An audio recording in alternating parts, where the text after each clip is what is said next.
I've started streaming. I hope someone's there. Welcome to Harry's Sunday night chat. I've got 4 screens to look at here and I'm getting confused. I'll look at this one over here. That one looks like the right one to use, and I'm looking at 1, 2, 3, 4 screens in the middle there. I can't tell whether we're actually streaming properly right now or not. Let me have a look. We should be streaming. Do it. Maybe.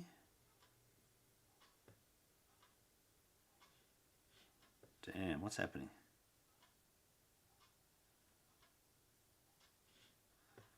It says we are, but I don't believe it. Have a look here. Show.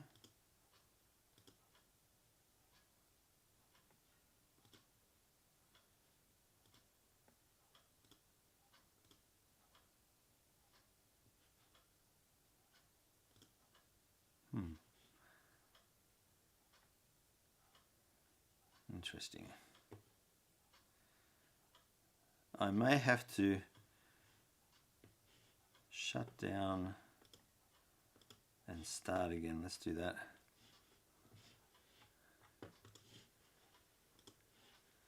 This is within Chrome.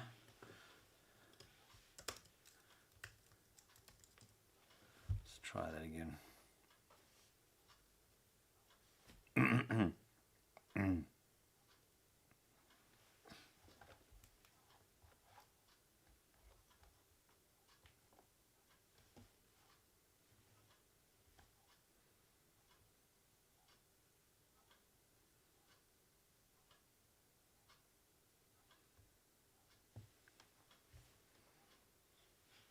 What's happened to Chrome?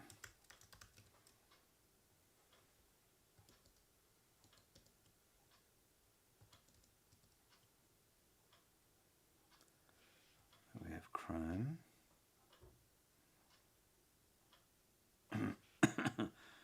YouTube.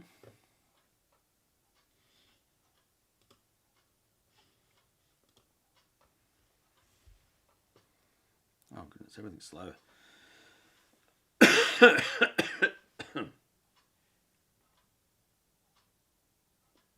Oh, that's me. Look at that.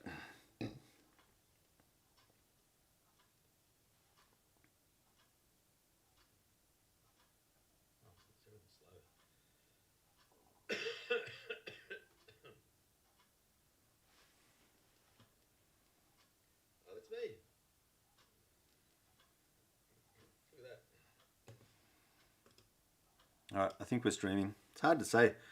Chrome's behaving quite erratically, quite slow, so I'm assuming that it's working. Pardon me for coughing at you earlier. That's no good. So it looks like we've got audio coming out of the HDMI port, or the audio from the camera.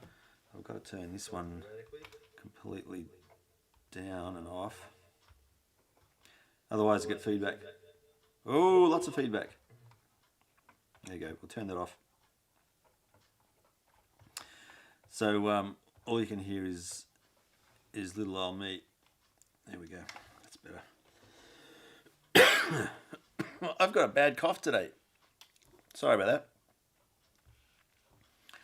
So as soon as you can, let me know when you're online so I can chat to you. I can see there's two playbacks and concurrent viewers. What is this? Ah, there's a little graph now. That's cool. Oh, look at that. That's great. So one concurrent viewer. I'm looking at the screen behind this camera. So forgive me while I sticky beak. Concurrent viewers. It's very slow. Anyway, 2 playbacks already. Look, I wanted to set up a regular Sunday night chat on the channel just to let people know that I'm a real live person, and I want to try and build up online friendships. So here we are. I've got my green tea. Oh, that's so yummy. We've got 3 playbacks. I don't know if that means 3 people are actually there or not. I'm going to actually put a chat out there and say hello. Say something if you would like me to chat more. And I've spelt something incorrectly. Here we go. Let's see what that says. Hello, say something if you would like me to chat more. There you go. So I'm chatting to myself, which is awesome. Well, some updates, I guess, to give you on the channel. So, not a great deal, to be honest, other than I'm looking forward to being able to tell stories better. I'm doing a lot of homework, a lot of research around that. I think I've got a pretty good handle on the technicalities of the actual video production, sound and video. So that's cool. I'm doing a lot of learning, so bear with me while I learn. And now the next phase of learning is all about storytelling. So that's going to be really exciting. I'm looking forward to that.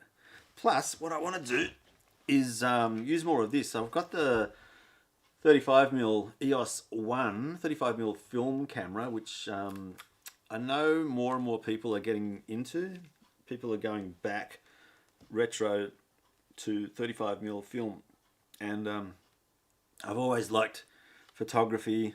I've always been a digital kind of person, loved computers, so that's really exciting. But there's something about the old and new that I can't get rid of. I still love old technology and old things. I don't know why. It must be a built-in thing where human beings like going back to their roots, or having a connection to where they are now with people that have gone before them. Something like that. Or it could be just a 70s upbringing thing where you don't want to waste things. We really had it inculcated into us growing up not to break things, not to waste things. They're precious, they're expensive, they're like just anything in general. It could be a pot, it could be a car, it could be a bicycle, a toy, anything like that. It was always, in me anyway, the message I got loud and clear was these are rare, these are hard to come by, they're expensive, and they're not to be mistreated. Look after your things, in other words. Whereas today, that seems to be forgotten. Like, we just don't have that. We've got cars that we literally throw away after 3 years and say, well, that one's gone, let's get a new one. And that whole idea is just anathema. It goes completely against the grain of the 60s and 70s mindset, where adults in particular, were forcing, I don't know about forcing, but certainly letting their kids know, don't destroy things. Yeah, so I think that's where it's come from for me, where I just cannot throw these things out. They're too valuable. They're too precious. This camera, when it came out, would have been close to a $10,000 camera in the 80s. This is like a professional grade. Well, it's not weather sealed, so it's not truly professional grade, but it led into what we have now as the big professional digital cameras. So that is a real beauty. I'm going to take some photos with that. I love the Instax instant cameras, the Polaroid cameras. There's a whole lot of information about those on YouTube now as well. So yeah, have a look at the research behind that, and it's fascinating, the history of how it came about. Mr. Land, I think, was the guy who made the Land camera, which became Polaroid. There was a lot of development. 30 years that guy spent perfecting Polaroid emulsion, the film, so that it would develop on its own out of the camera. So an amazing story there. Oh, I like the tea. That's very interesting. Just some other news, I guess, on the YouTube land. Not a lot of changes there. We still got. I still need 4,000 watch hours and 1,000 subscribers to get monetized, and that's my goal. Is next year? Well, not next year. Maybe in the next 4 or 5 years to become monetized to the point where I can sustain myself from not so much from AdSense on YouTube, because that's really not going to be the way to make a living. More from affiliate links, branding, kind of representing other businesses and helping them sell their products or promote their products, or just reviews. So I'm going to spend a little bit more time on the channel reviewing technology, and that could be everything and anything from the Ryobi One Plus 18-volt systems. Oh, that's such fascinating. That's a great product. Great toys, really good fun. Through to electric vehicles. So I've taken Teslas out for test drives twice in the last 3 years. So I could potentially take the camera with me and take another Tesla for a test drive. But there are lots of people that are doing that online. I might just spend a bit more time talking about the battery-operated electric bike that I've got, the Fonz, which is an Australian designed and built electric scooter. So it's a motorcycle, but scooter format, like a Vespa. The other thing is I'm spending a lot of time looking at other channels on YouTube, and one of the ones that I've found recently is a guy called Nathaniel Drew. So Nathaniel Drew is a young guy, but he's got a really similar mindset to mine. He's introvert / extrovert, which I think I am too. And he's someone who is living a digital nomadic type of a lifestyle, where he's got a YouTube presence, he's doing brand deals, he's representing businesses online, and he's also traveling the world at the same time. So he's probably 22 now, and just appears to be living life really, really well, and living an alternate type of lifestyle digitally, online. And I think he's doing a really good job of YouTube, and the videos he's producing, they're just really down to earth, natural, and you can tell it's him enjoying what he's doing. So he's he's got a really good natural kind of presence on camera. So he's really, really cool. Nathaniel Drew, I'll see if I can put his YouTube channel here in the chat. Bear with me for a second while I try and find it here. I've got to look behind this camera to shrink down the screen a bit. Okay, here we go. Nathaniel Drew YouTube.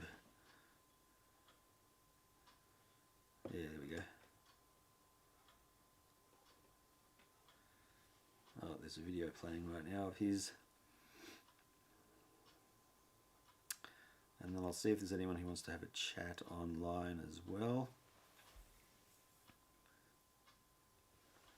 He's got 1.15 million subscribers. And here is Nathaniel's YouTube channel URL. So there it is there in the chat. I'll put it in the description now for this. I don't know if I can do it right now. I'll make show notes. What is this?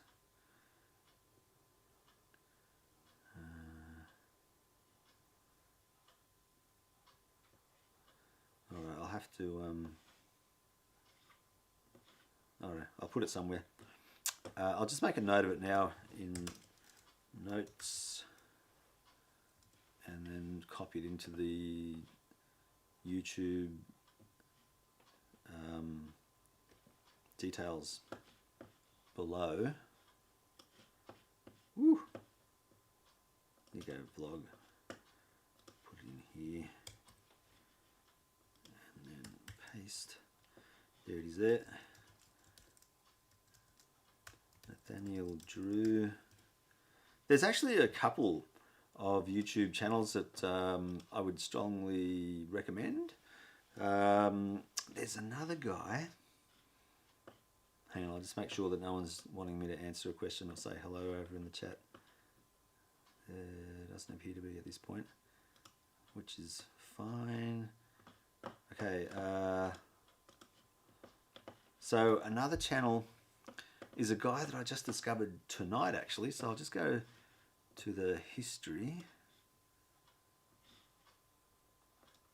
and then I'll put I'll copy and paste his YouTube channel in here as well. Oh my goodness, my computer's so slow.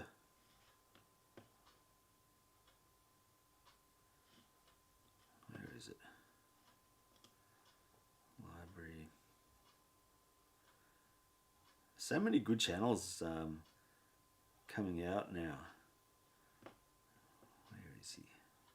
This guy is an Australian living in Los Angeles, and he does reviews on cinematic camera technology. So Cine, I think they call them Cine cameras, which are the higher end $60,000 plus cameras. I'm following these kind of channels because I'm really interested in upgrading my camera. I'm looking at possibly going to the Canon XF705, which is a camcorder style video camera, but it's bigger and it's got a much better zoom lens than what I've got now, and much better codec, better sensor, so it does really, I think, 4K proper. The C70 does 4K as well, but it's got many more programmable buttons and many more built-in features like ND filters. I think there's 10 or 12 programmable buttons, 2 mini XLR microphone inputs. There's a whole lot of tech specs which make it a really great camera. It's about, I think, $6,000 new, the C70. The XF705 is around the $9,000 mark. Maybe not that high, but slightly more expensive than the C70. But the C70 is an interchangeable lens camera, so I can buy or hire Cine anamorphic lenses to put on the C70, which I can't do on the camcorder. That's a built-in fixed lens system.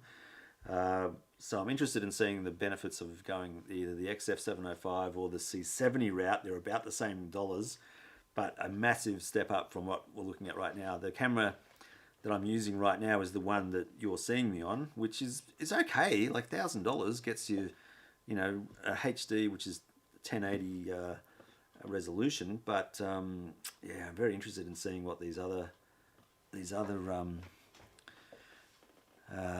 cameras can provide. And I can't see this guy's.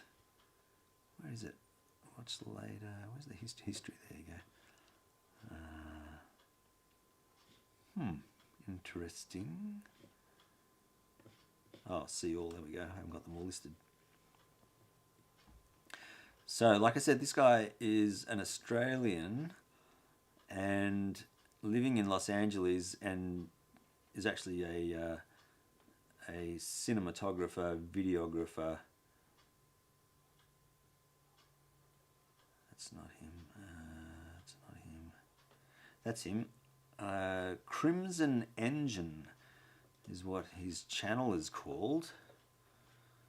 So let me just pull this guy's details up. There we go. He's unboxing a Canon C300 Mark III, which is probably the top high-end Canon cinema camera. So yeah, but he does a good review, and being Aussie, he's someone that I'm interested in to listen to as well, because Aussies are generally good at what they do. There you go. So that's that link for what's his name? Crimson Engine. Yeah. Anyway, he's someone that I've just found today, and he's very good.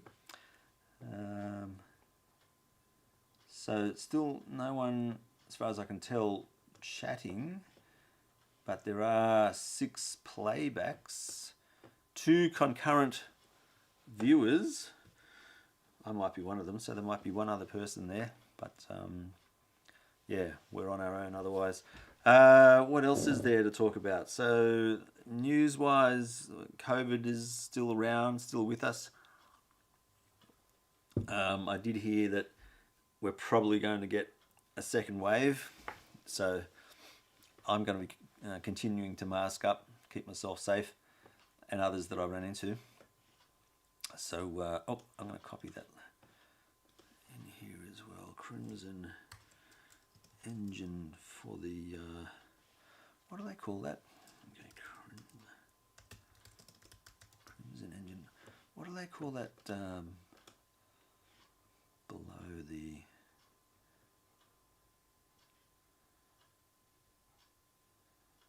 comments, not comments, what do you call that section? I can't believe it. I get these brain farts where I can't think anymore. The comments below the video, there's a name for it and I've forgotten what it is, but anyway, I'll put the details in there. That is so weird. It's funny how as you get older, as I get older, maybe not you, but me, as I get older, this stuff happens. Oh, look at that. It's actually showing who's joining and who's leaving. So we did have 3 people and then we're down to 1. Had 2 for a while. That's interesting. So for those of you who don't know me that are there, I'm Andrew and I'm in Camden, in southwest of Sydney, 65 kilometres southwest of Sydney CBD itself. I live in a semi-rural part of New South Wales, Sydney, where if you watch some of my videos, you'll see I do walks with my dog down near the river, Nepean River, and we're in a semi-rural area where we've got vineyards and a sporting field that I often walk along, and you'll see horses, sometimes some wildlife, like there's a fair bit of wildlife in the area. And if I go further out west, about 5 minutes, then I'm into proper farmland, cattle, lambs, not so much orchards, but wheat and hay, things like that.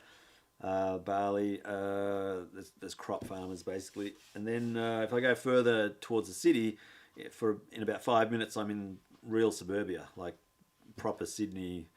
So we're right on the fringe. And if I go 45 minutes southeast, I'm at Wollongong Beach in the water, and it's just a great area. Like 45 minutes to an hour, I'm right in the heart of the city. 45 minutes, I'm down at the beach. Say you want to go half an hour, say the same amount of time, 45 minutes west, I am in country proper. Yeah, so I love it where we are. I've got that really good mix of the sea, the country, and the city, all within easy reach. I like it. I like it a lot. So the things that I'm interested in are tech, music, photography. I kind of like pottering around the house, doing things with the garden, like doing a little bit of landscaping, but it's not in a massive way. Like I'm not really equipped to do a massive amount of landscaping, but at the same time, I've got an old pool which has been ripped out, and now I've got to put something in place of that pool. So it's a mud bath at the moment. I'm going to transplant a mango tree into that pool area, and hopefully let that grow to a really big height and get mangoes off it and provide some nice shade in that area. What else is there? Love driving the mini motorbikes and cars. Whew. Love it. The especially electric vehicles. That's massive. Elon Musk is one of my personal heroes. He's visionary, and I just love what he's doing with the Tesla cars and the Tesla batteries.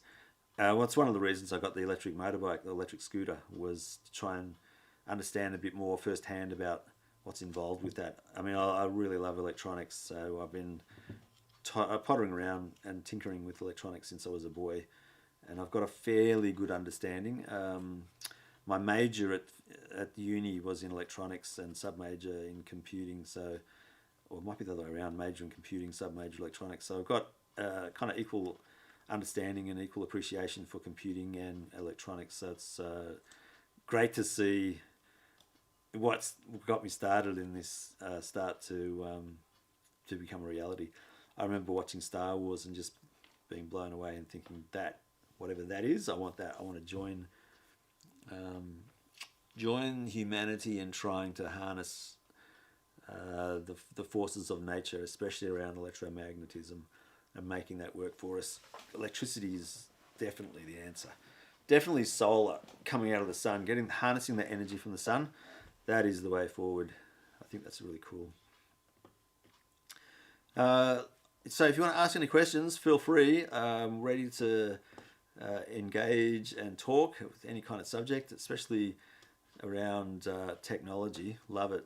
So the Tesla battery presentation I watched, that was intriguing. I thought that there'd be a lot more discussion on a more human and less technical kind of bent, but it just seemed to miss the mark for me. It seemed really boring and dull. Like, it wasn't exciting at all. And I tuned out soon after that started, to be honest. But looking at what other people have said about it, some of the reviews, they're talking about the Tesla technology, Tesla batteries becoming much more efficient. So in the order of 56 or 60% increased efficiency, which is huge, because one of our biggest problems is converting that sun's energy into an energy that we can actually use efficiently. So to give you an understanding, I guess, and appreciation for energy transfer, the bicycle, the single speed, fixed wheel even, bicycle is like 99% energy efficient. So the energy that you exert in pedaling, 99% of that energy that you expend is gone to the tire on the ground to propel you. So there's 1% lost in heat or friction, it's the most efficient form of transport on the planet. Nothing else comes near it. The closest to it is going to be something like, I don't know, 30-40% efficiency. So 60% of the most efficient next kind of technology is lost in heat and friction. And the Tesla battery energy, the conversion there is something, well, from solar to storage in the battery is 25% energy efficient. So 75% of the sun's energy hitting the solar panel is gone. 25% is captured and stored in a battery. And then of that 25% in the battery, we're talking about an improvement of, I think, 56% efficiency from the battery to the car. So you can see that we lose so much energy. We've lost 75% from the sun, and then we lose something like 30 to 40% in the battery, in converting that energy from the battery to motion in the car. So that's a huge amount of energy that we're losing. I'm kind of disappointed that it's taken us so long to get to this point. Solar panels, they were out when I was a boy. I remember one was around maybe 3 centimeters long and about 1 centimeter wide. That would produce about 0.3 volts DC. It was enough to power one single LED. And that was like cutting edge technology at the time. So that's in the 70s. And from that point to this point, we've improved it, but not that much. It's very disappointing. I thought we'd be a lot further ahead. But we're getting there. I think it'll just take time.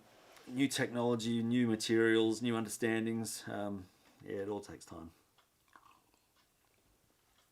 But I don't know. Star Wars really did it for me. What did it for you? What got you into technology? What made you so interested? Oh, Cindy's there. Hey, Cindy. Cindy's my sister, living further out west in Rockley. I was hoping that you would join me tonight, actually, because I got your text, so that's cool.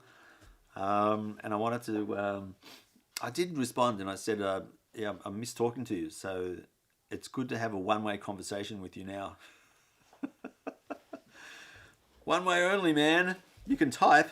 If you type in the live chat section, I can see what you're saying. Well, you've done already, so type again. I'm a little bit slow to respond, so I've just been prattling on about solar panels and energy and how it's a shame that it's not as efficient as it could be. Because I want there to be space travel. I want to go to the moon. I want to go to Mars. I want to travel around the universe, man. Kind of, there's still a lot to see, obviously, on planet Earth, but man, I'd really like to go further afield. That'd be awesome. Please check the video resolution. The current resolution looks like it doesn't like the resolution here for some reason. Whoops. Anyway, I'm going to leave it because it still works. Oh, I got one like. Look at that. Woohoo! So yeah, technology, science and technology. I've always been a fan. I think that may have come from my dad wanting to make sure that we all, like my sister and my brother and I, had a decent way of life going forward. Maybe he just didn't want to look after us as much as we wanted him to. I don't know. But he was the one instilling in us to get an education and free ourselves from the tyranny of working for slave master bosses, which might have been overreacting. I don't know. But I gave running my business a good go, 10 years, and it was going okay for a little while. And then we lost half of our business overnight, basically, and that's what killed the business in the end. I tried to keep it going for a couple of years, but didn't work. So since then, I've been working for other people, and it's been a mixed bag, good and bad. My advice now would be, hey, there's William. Hey, William. My advice now would be to look at the digital nomadic lifestyle. So that guy that I spoke about earlier, Nathaniel Drew, I would look at his YouTube channel and try and dissect what he has done to support himself through YouTube, digital type products. By digital products, what all it means is a video or a PDF or a newsletter or something that you produce online, which you can then sell to other people on the internet, over the internet. So the reason this is so powerful is that you spend effort one time to make that one product to sell an infinite number of times. So it becomes this leveraging vehicle to make money really, really easily and really quickly if you've got something of value that people are willing to pay money for. And these things that you can sell are so simple. One of the ideas I've got is to make a checklist sheet for video production, for example, where you've got to make sure you've got your white balance set, your focus, your sound levels all set, your exposure set, all the little intricacies around setting up the camera to make sure that it's going to produce a good image and capture a good sound. Those are often overlooked and lead to really poor quality videos being produced.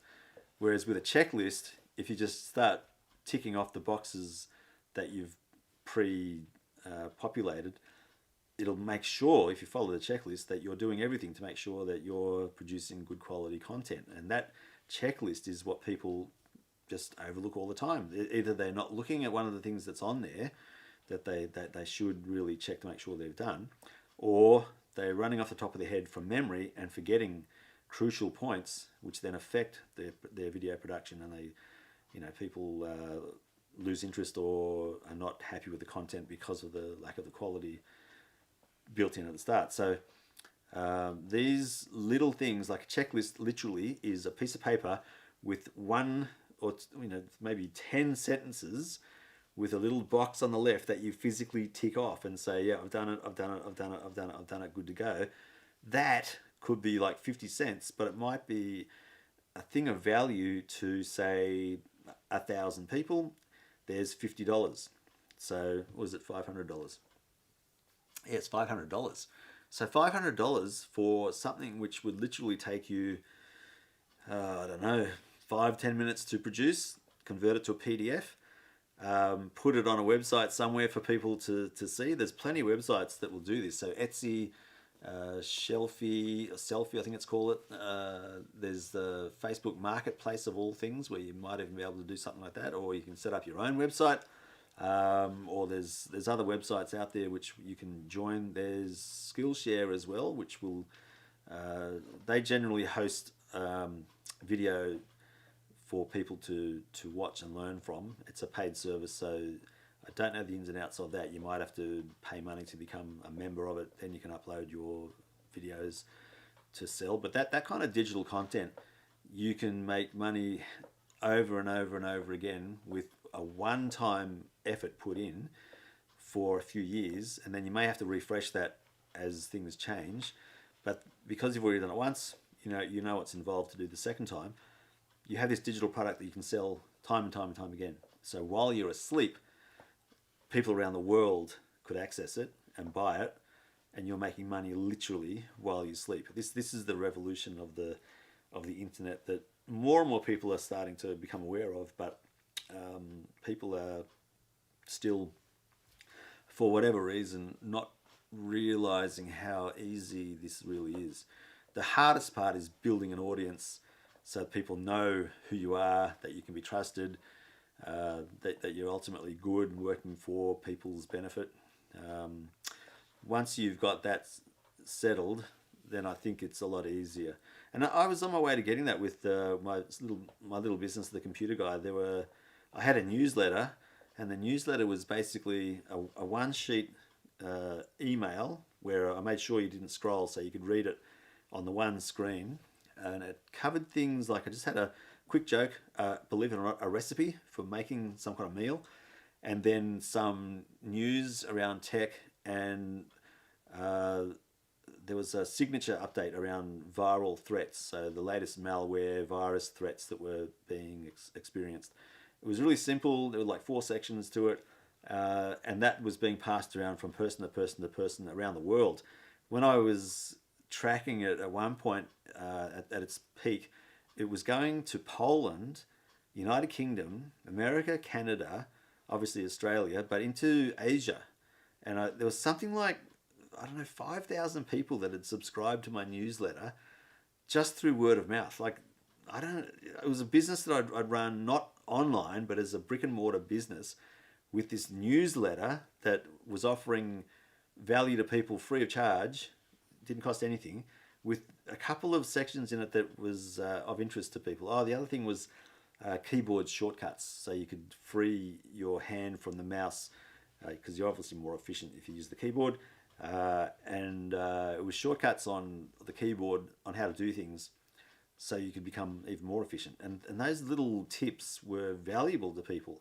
I didn't realize at the time how valuable, and I want to replicate that going forward, so that I can rebuild that brand for the newsletter and add more value there. Again, I'm not sure how I'm going to do that with this channel, because this channel it's not a specific subject. I'm tossing up whether to make another channel with more specific subject matter, but I don't know. I think that'll just water it down. I'm thinking of putting everything into put all your eggs in the one basket, so to speak. So covering technology, covering news, covering what I'm doing in my life, covering everything.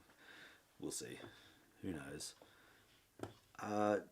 Can't see anyone else is saying anything more there. I'm going to keep going for a little while longer. It's 8:30. Probably finish up around 9:30, 9:30, something like that. Or until I run out of things to say. But the way I prattle on, I'll probably keep on going all night. Just wondering how I can see, where is the current status for us. That's interesting. I had a list of who was joining us live, and now I can't see it so easily. Now something else has happened. Oh God, what's happened here? I'll close that down.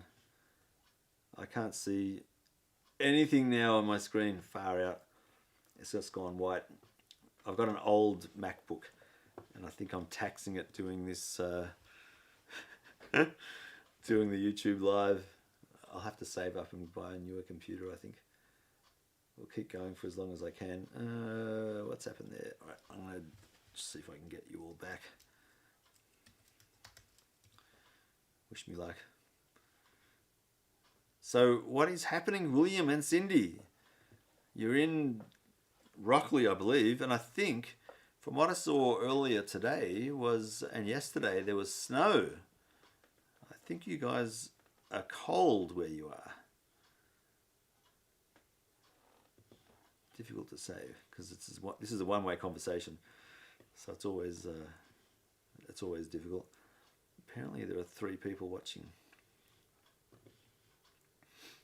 So there's lots of toys that I want to buy. Every time I jump onto YouTube and I see these other YouTube channels and the products that they've got, oh my gosh, I just think, yeah, I could use that. Oh, I could use that. Oh, I want that. But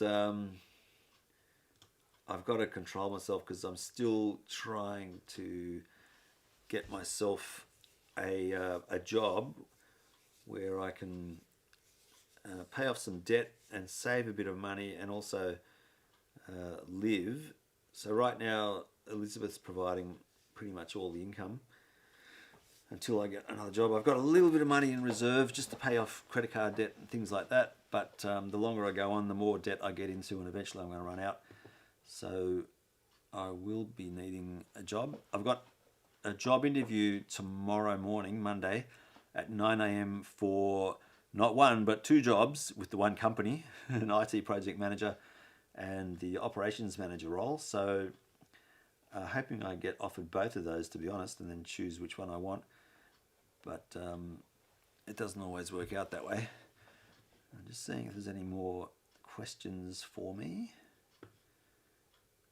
We're slowly getting the computer to respond the way that I would like to. So now I'm just going to see if we can jump in here and have a look.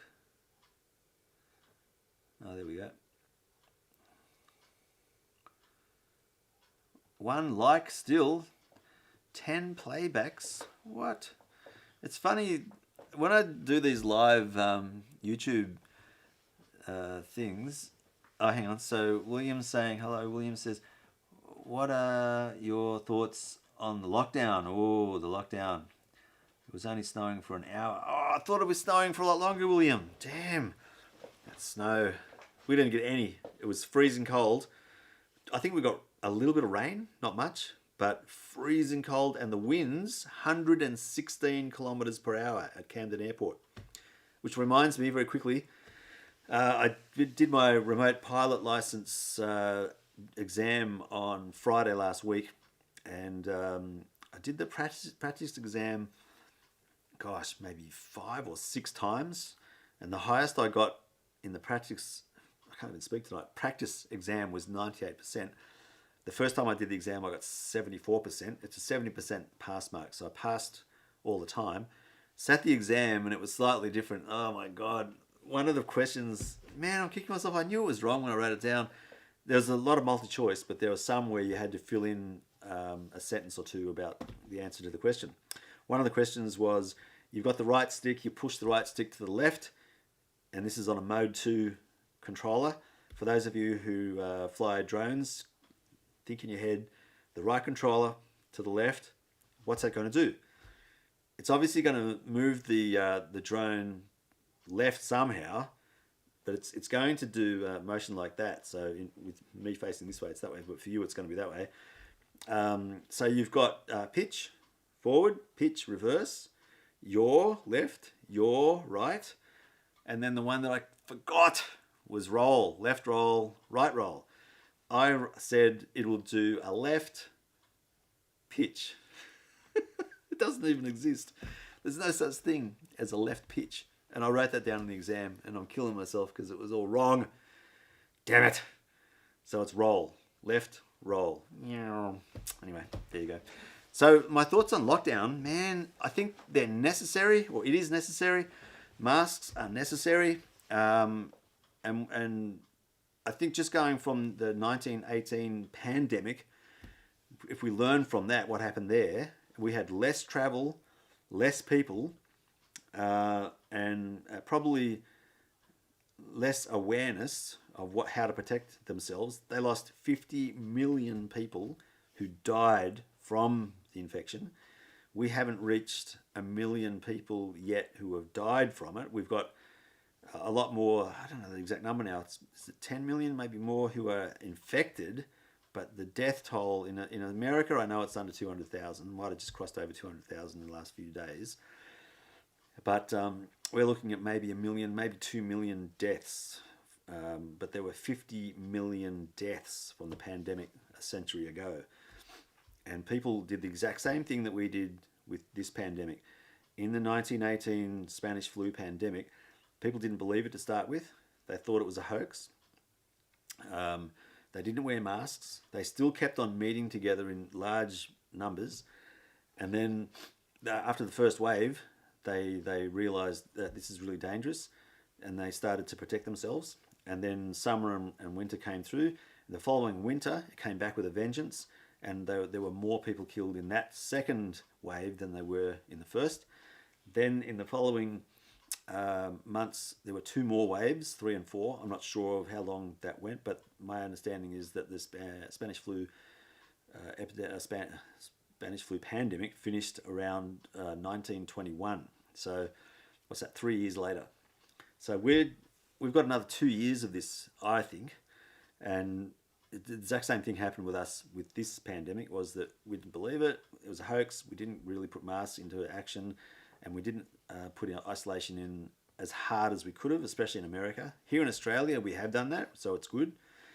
But I think Europe and America are right now experiencing their second or third wave, depending on where you're at.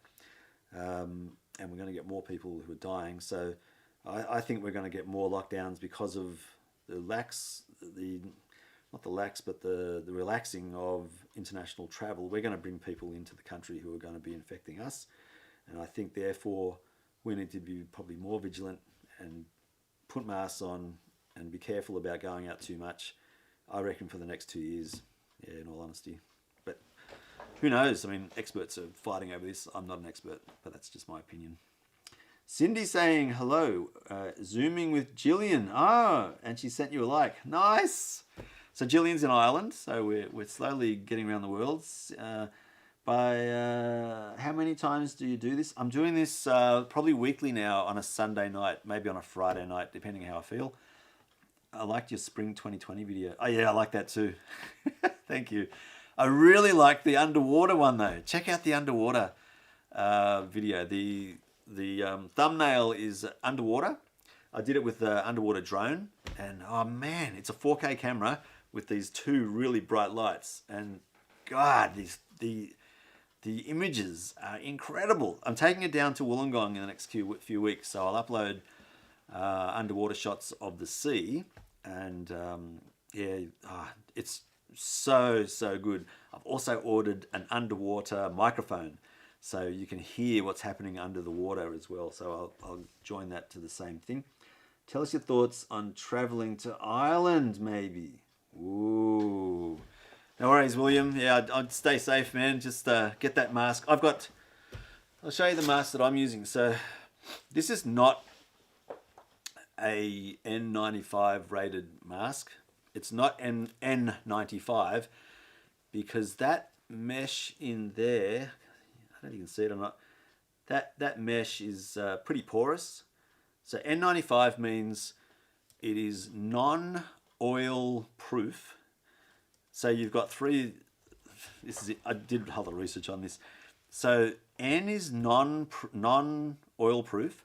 P is is protected from oil, and R is resistant to oil. Now, the reason it's around oil is because your skin and your body and your mucus is acting like an oil, and the viruses and bacteria and things like that which cause infection attach themselves to the aerosols that you breathe in and out. And so if the aerosol that the virus or bacteria is attached to is oil-based, which is what it will be for humans, generally, not always, or could be, then the oil-based molecule is basically going to be trapped 95% of the time with a P95 mask. It's going to be, in fact, it's going to be fully protected, so from an oil-based aerosol. The, resistant R95 is going to trap some percentage of that. It's supposed to be 95%.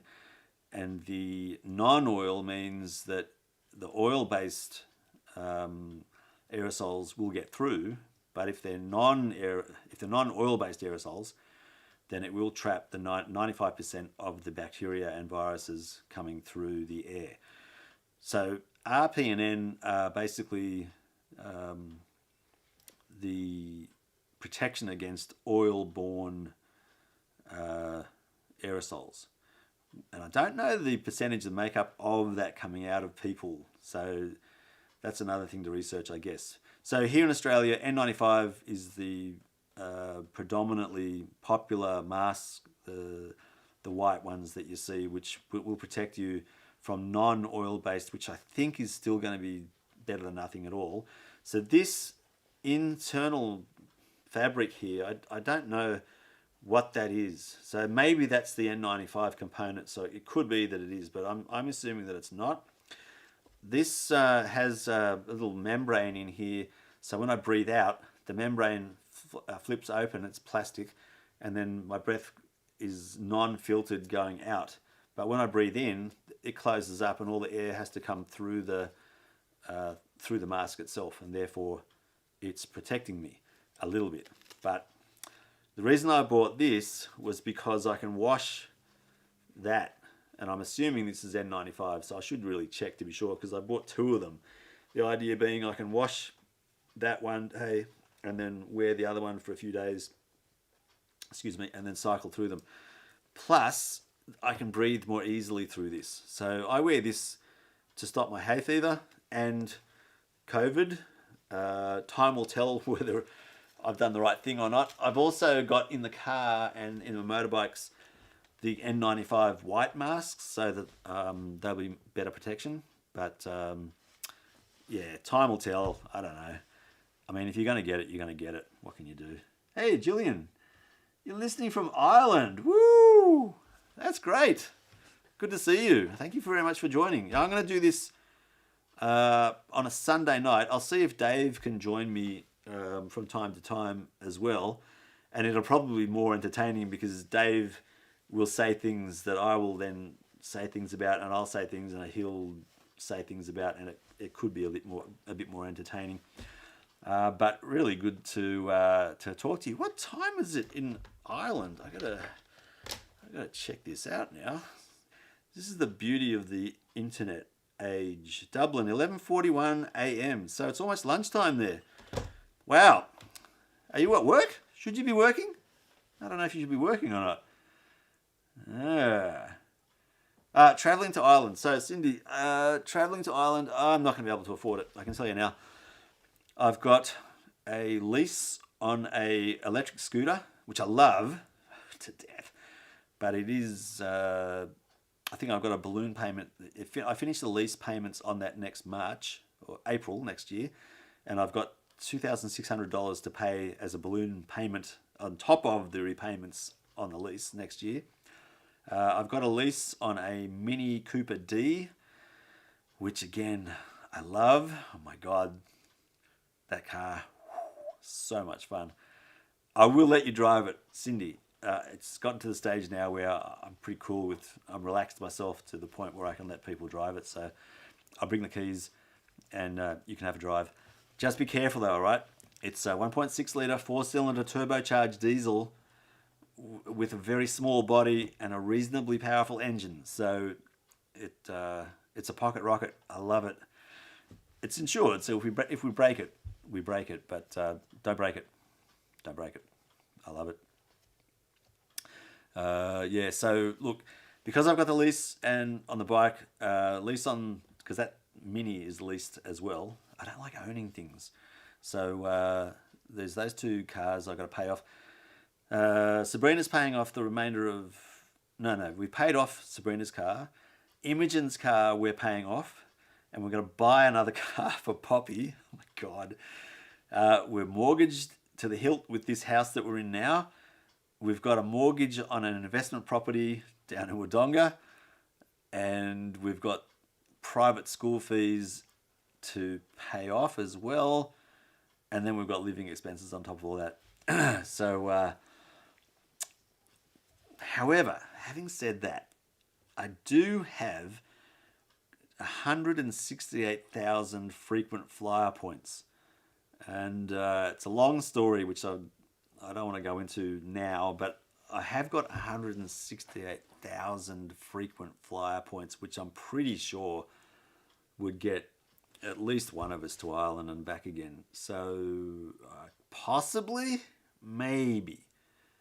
When are you thinking? Because you didn't say when. Tell us your thoughts on traveling to Ireland. I love travel. I think growing up with Dad being a surveyor, you know what it's like. Cindy in particular. You get up in the morning, get put back to sleep on the back shelf of the car, drive to God knows where, wake up in a strange city or town, country town to be honest, or maybe even a farm somewhere, and then your adventure begins. It's like living in Star Trek and just having an adventure ahead of you every single day. And that's why I loved going on trips with Dad. And that's why I like doing this with video, because this is like a time machine. This video that we're producing right now, it is going to be saved in YouTube's archives forever and a day until YouTube disappears. I could be making a story with this video, which, in fact, right now, you don't know what I'm saying right now, what I'm going to say next. You don't know. I don't even know what I'm going to say next. So I'm actually in your future, because this is now probably 30 seconds ahead of what you're receiving. So I'm talking in the future as far as you're concerned. And I could be planning things to occur with this video tomorrow or next week or next year, which you have no clue about, and which I am planning to do in the future. So for me, this is the future as well. So it's literally a time machine, but it's also a spaceship time machine, because I can take this to Ireland next year with the idea of producing a video that I don't know the outcome of, that you don't know I've planned to do to get the outcome of, that others haven't even seen yet. So when they watch it, it'll be in my past, but it'll still be in their future. So it's a space-time machine, this camera. I love that. And that's what got me really excited about going on trips with Dad, was going into the unknown and discovering new exotic places and people. I love it. And that's still in me. That's why I love travel. Yeah, so I'm up for it, but it might have to be on my own, because I don't know if the girls can afford to go. I don't know if I can afford to shout them to go after buying houses and cars and now video gear. But to be honest, this video camera that I've got, it's an oldie. It's like 10 years old, and it's doing everything that I need it to do. And I think the quality is good enough. I don't know. Ooh, I might need a shave. Yeah. So it's let's say it's not off the cards. It's a possibility. It's highly likely. I'd love to go, but I've got to be able to take this and the drone and the underwater drone so we can get footage of everything. But what's happening with COVID in Ireland? Is it locked down? Can people visit? Are we allowed over there? Will they arrest us, or will they keep us in prison? Can we kiss the Blarney Stone? If we kiss the Blarney Stone, are we going to catch COVID?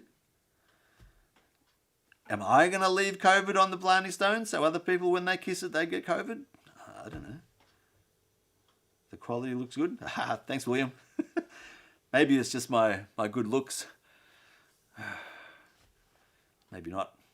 I've got to give myself a shave to be sure. Although I'm not going to cut it smooth anymore. I'm going to leave a stubble because I don't like shaving. It's so annoying, and I keep on nicking my scarry face. So I've got to do something with that. Oh yeah, the scarry face. I got a mole removed. That's why that's there. It's 2 stitches, and the doctor said come back on Friday, and I thought, Friday to take the stitches out? You're crazy. But I went back on Friday, and I said, I'm here to take the stitches out, and he looked at me like I'm an idiot and said, what are you doing here on Friday? It's 2 days ago. It's too soon. I said, you're the one who told me to come here and get the freaking stitches out. And he said, nah, I'd never do that. Come back next Tuesday. So now I've got to come back next Tuesday, which is like 2 days' time. Nathan's there. Nathan is in Perth. Man, this is an interesting discussion. We're covering Australia, New South Wales, West New South Wales, Perth, Ireland. I wonder who we've got. Benita in Canada, who may know about this. We'll soon see. No, I'm not worried, William, at all. I'm not worried about my looks because it's too late now. I'm married. I'm taken. I'm off. You can't have me. Sorry. So yeah, Nathan, how's Perth? It's kind of early over there, isn't it? What are we? We're not daylight savings yet, so it must be 2 hours behind. So what's that? 10 to 7 or something? No, 10 to 6. I think. My phone is not letting me do Perth. You'll correct me where I'm wrong. So Ireland, my sister Cindy, she's jumped on and said hello with her son William, my nephew, my cousin Gillian in Ireland, and now you in Perth, 7 p.m. Yeah, so, but it's like 5 to 7. Anyway, so yeah, I've got 168,000 frequent flyer points. So what I could do is jump over to Perth, say hello to you, and then jump on another plane and go to Ireland from Perth. So at least I can see Nathan in Perth for a little while. And Nathan, tell me, are the wildflowers in flower, or is it too late now? Are they burned out, or are they in full bloom and I'm missing it right now because of COVID? Although, oh man, I so wanted to go to Perth to capture the wildflowers on this camera. Actually, you know what? This film camera is the one that I've got to go over and do that with. This, I was talking about this earlier. This is a 35mm film camera, and it's the EOS 1. It came out in the late 80s or early 90s, and it was the groundbreaking electronic, I can't remember what O stands for, system. The electronic system. And it was revolutionary. It was the new lens system for the Canon series of cameras. They moved on from the FD to the EOS, which is still current. The electronic EF lens, electronic finder, electronic focus. I think electronic focus. Because all the FD lenses prior to the EOS EF system were manual focus. This one is now electronic focus, so it makes it better. And this camera was probably a $10,000 camera when it first came out. I picked it up for $750. It's a steal, but it's film. So I want to take film photos of the wildflowers in Perth. Plus, over there in the background, I think you can see it just. There's an EOS M3, which will take the same lenses as the Canon EOS 1 here, but that's a digital camera, and it's probably, I think it'll probably take as good photos as the film camera, but it'd be really interesting to take the 3 cameras over to just to see what kind of quality we can get. And Nathan's saying, I don't get out working too hard. I do have a nectarine tree starting to blossom. Nice. I've got a nectarine tree. It's blossoming right now too. And I've got a peachicot. A peachicot, which is a cross of a peach and an apricot pushed together to make a very small fruit, which the last 2 seasons have been filled with, let's just say, life that is not welcomed. So I'm hoping this season I can actually get some fruit that I can eat. So really looking forward to the peachicots and nectarines. I don't think I'm going to get a crop this year, but maybe next year because the plant's too young. Are you going to get a crop, Nathan? You're going to actually eat the nectarines? If they're blossoming, it could be a good sign. We will see. We will see. So it's. I told you that I'd still be going till about 9 o'clock. So we could go longer. Let me know if you are up for a longer chat. Can definitely do it. Got a lot of things to talk about. Amongst those is the music side of things. So I think you can see it there. We've got the guitar happening because Nathan and I, we actually, in my humble opinion, made some music back in 1996. Oh my gosh, that's such a long time ago now. But we had the best time. I've lost one of the songs, Nathan. You're going to have to find this song for me. And it was so much fun. I actually wrote like a couple of songs as well. They didn't go too badly. And Nathan was able to make the songs into something special with his Hammond BX3 organ in the background and my 12-string guitar, which is still up there. And his backing vocal, he doubled up playing the bass on the keyboard and the BX3 keyboard Hammond sound, which is a warbling kind of a Wurlitzer electronic keyboard sound. Just sounds magic.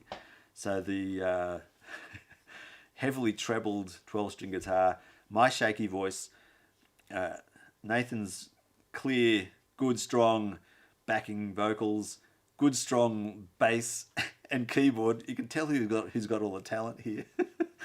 Leaning off and launching off Nathan's extreme talent, I was able to take a lot of glory from that song. It was really good fun. Into the Night, I think it was called. Running Into the Night. Yeah, I think that was the one which I can't find the proper recording of. And also, I want to resurrect that video that I made when you came over to Sydney, Nathan. And it was the first vlog I've ever done without knowing it was a vlog prior to YouTube. And I want to upload it if you don't mind, where I recorded my leaving here, Camden, to go to Sydney Airport to pick up Nathan, bring him back, take him around Sydney, and then go back to the airport and see him off on a weekend, I think it was, for your birthday. And then I sent the DVD over to Nathan via the post after I'd edited it and made it into this miracle movie. I kept a copy over here, but now I can't find that either. Someone's rifling through my stuff and removing all my gear. I'm really annoyed with it. So Nathan, if you've got that DVD, I would love that. You have all of the songs we recorded. Nathan, you're a champion. Woohoo! Well, if you don't mind, when I come over, let's leave it like that. When I come over, I will bring my recording studio with me and we'll record everything. That'd be awesome. That was a really good time. I really enjoyed Perth, I gotta tell you. And Jillian, if you're still there, That's when I let Colm and Hillary borrowed the red sports car that I had. Oh my god, that was so much fun. That was a Honda Accord, Honda Prelude, Honda Prelude, 2-door with sunroof, power steering, 4-speed automatic, 4-cylinder, 1.8 liter. Wasn't turbocharged or supercharged, but my god, it was fast. It was a good car. Very good fun. Ah, you found your restaurant song you wrote for Joe. The restaurant song. I don't remember that. I'll have to go through my memory banks to remember that restaurant song, Nathan. But yeah, the cars bring back memories. I can't tell you. I love the cars, as in both the band and the cars that I've driven and owned. Yeah, but the memories I've got though of Colm and Hillary coming over, they were really good too. We had such a good time. Colm got excluded from a just an ordinary old pub in Perth because he was wearing thongs. Can you believe it? He's wearing thongs. Couldn't go into a club in Perth. The restaurant song in Sydney. I remember now, Nathan. Yeah, I thought you meant the restaurant song that you did in Perth. Yeah, I remember that one. That was good. We made background noise. Remember that? We were mumbling and making a make-believe background. I remember I had to get a spoon and clink a cup, and it was so loud. It was ridiculous. Oh my gosh. The things you do. That was so funny. And I haven't been busking in ages. I think because of COVID, there's not much point. Sydney is like a ghost town. Dave showed pictures of Sydney recently in the Viber chat, and man, yeah, there's no one around. So I would make even less money if I were to do busking.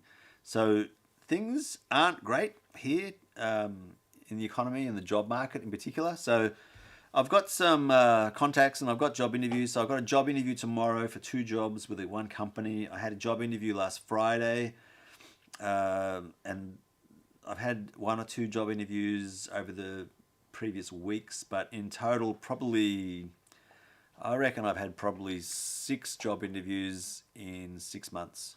And normally I get like 6 a week. So it's not good. But I'm kind of hoping, fingers crossed, that I can get a job this time around. I've got a feeling it's going to be 3 days a week. Won't be a full-time 5-day-a-week gig. So it's going to be still tough. And that's why I'm doing YouTube, so that I can build this audience up over time. And I'll just figure out how to make the videos a bit better, because they're really sucky at the moment. Yeah, so I'm working on how to tell a good story and make it gooder. I don't know. It's really tough at the moment, I gotta tell you. So, but I'm enjoying it. I'm liking the challenge, so I'm having fun. That's the main thing. I'm having fun. I'm really enjoying it. The learning side of it's awesome. So I've bought a whole lot of gear. And it's not terribly expensive, but it's pretty good quality. So now I just need to work on the actual physical storytelling side of it, and make it somewhat entertaining. So that's the challenge now, is to get the entertainment value up, or the value. So if there's something I can do in terms of teaching, or something passing on knowledge that I've got from computer side of things, maybe, I don't know. I'll figure it out. There's always a way. There's always a way. What else is there? So the girls are going fine. The dog Alfie is, oh my gosh, we've had Alfie for about 3 years, and he is integral to the family now, but is such a pain in the ass, I gotta tell you. He's the golden boy, I call him. He sleeps on my bed at my feet. He is going through this phase of barking at everything. So he's really good as like a watchdog. He loves going for walks, of course. Eats like, oh, you wouldn't believe it, eats everything all the time. So I took him to the vet recently. It cost us $400. $400 for worming, clipping, just like a general health check. What else was there? A couple of tablets we had to give him for prevention of like parvovirus and ticks and fleas. It's just so expensive. I can't believe it. Whereas the dogs that we used to own, we'd throw them out the back and give them scraps, and they'd live forever and be as tough as nails and as friendly as. So something's not right. I think we're pampering him too much, but the girls won't let me do it any other way. So the dog is, providing another way of getting stress into life, which is good. But how's everyone in Ireland? And how's everyone in WA? And how's everyone in Rockley? And I've got to come up and see you all. I've got to check on Mum too. It's been a little while, so I'll have to work on that. Yeah. All right. It's 9:05. I'm kind of tired. It's been fantastic to catch up briefly. I'll do this on Sunday coming up, so I'll make it a weekly event. On the Sundays, we'll have a chat, a get together. And I think what we'll do is we'll have a bit of a theme. I'm going to bring some alcoholic beverage with me next Sunday, and you got to guess what it is. And let me tell you, some of the drinks I'm getting now are a little bit esoteric, so you got to think a little bit outside of the square, and we'll share details, and maybe you can get drinks too, and I can guess what you're drinking or not. Rockley never changes. It does, William. Last time I was there, I remember seeing some change. What was it? Something was different. I think something around, maybe it was the pub, or it might have been the park. There was something different about it. I can't remember what it was. No masks? No masks in Rockley? You guys crazy? What if someone like me comes up from Sydney with COVID and then infects you all? What are you going to do then? Oh my God. You got to get masks. I'll bring a box with me. I'll sell them to everyone. Maybe make a profit. I couldn't do that to you. I could do it to others, but not to you. Now, I'd really strongly suggest we need to get masks. I think we should.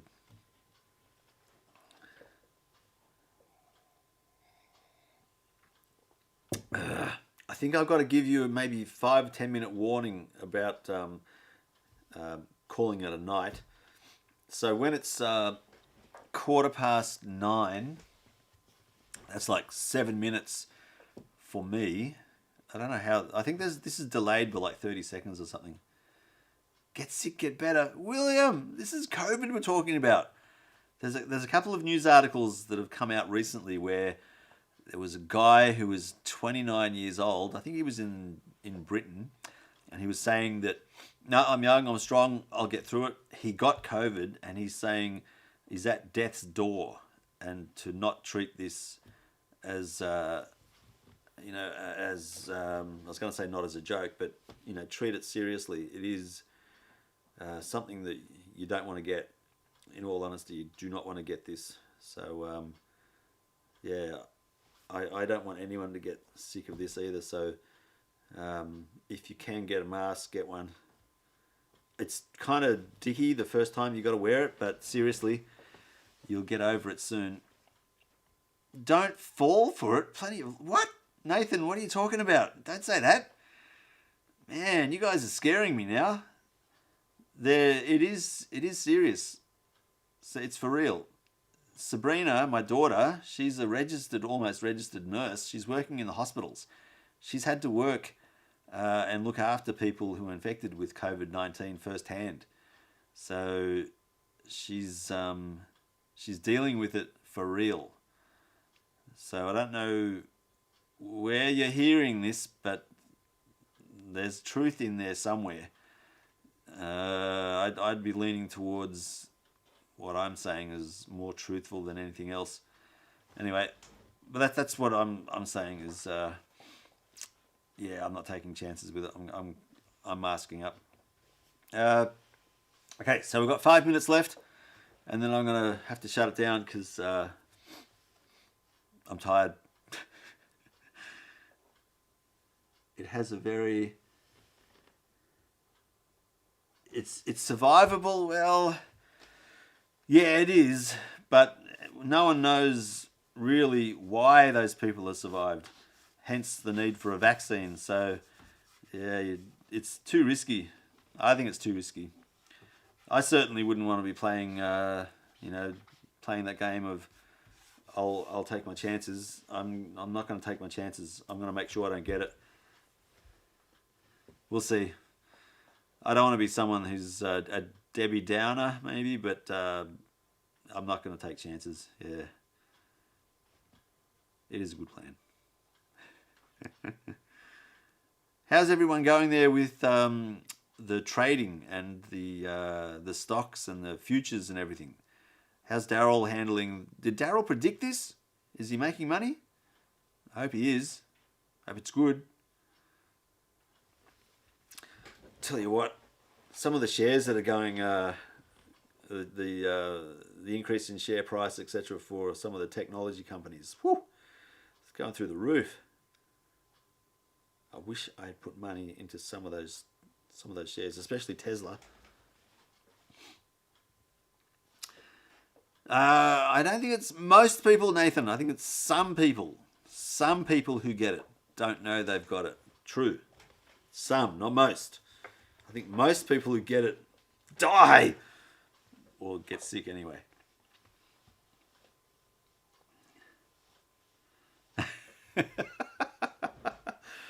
I think it's some people, not most.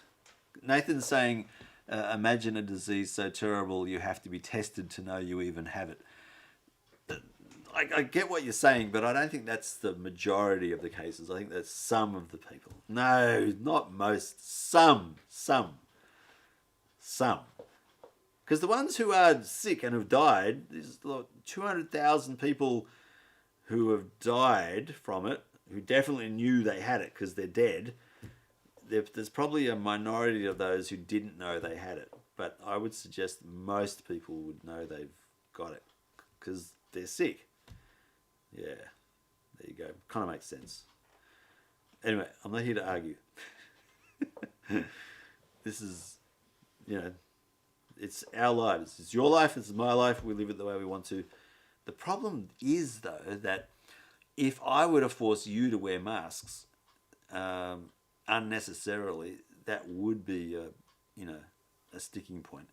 And then conversely, if you were to force me not to wear masks, I'd get pretty angsty as well. So this is a interesting dilemma. No one has the flu anymore. They do have the flu. I got the flu recently. Well, maybe it wasn't the flu. Maybe it was COVID and I survived. Or it was just hay fever, which I think it was hay fever. Because when I took my antihistamine, I was fine. It wasn't COVID, it wasn't the flu. Pretty sure it was hay fever. Could be wrong. Maybe I'm sick now. Oh. You can't sing and wear a mask. I beg to differ. Watch this. Let's see if I can do this. There's my mask is on. Happy birthday to you. Happy birthday to you. Yep, I can still sing. See? That's proving you're wrong, Nathan. If you're wrong on one thing, you're probably wrong on two things. Maybe. Ah. Yeah. It should be recommended, but not a crime. Yeah. It should be recommended. I agree, William. And hay fever, I got hay fever really bad for the first time when I was 17. And then, prior to that, I got no hay fever. After that, every single season, I get hay fever. Actually, you know what? There was one or 2 years where I didn't get hay fever at all. It was really interesting. I don't know why. Now I get it with a vengeance.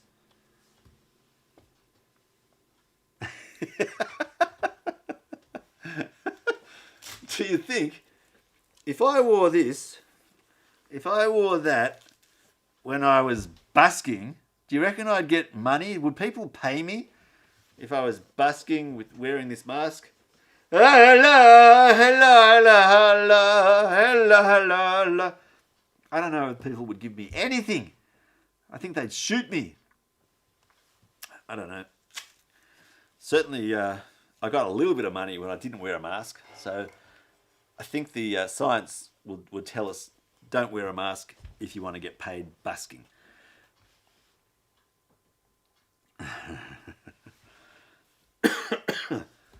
Oh man, it's 1:15. I am dead tired. I would scream and run away. Yes, they would scream and run away. I don't blame them. All right, I am going to go to bed. I have to go to bed. I will see you all next Sunday, maybe even Friday. I'll have a chat to David and see if I can get him to come and join, because I think that'd be fun.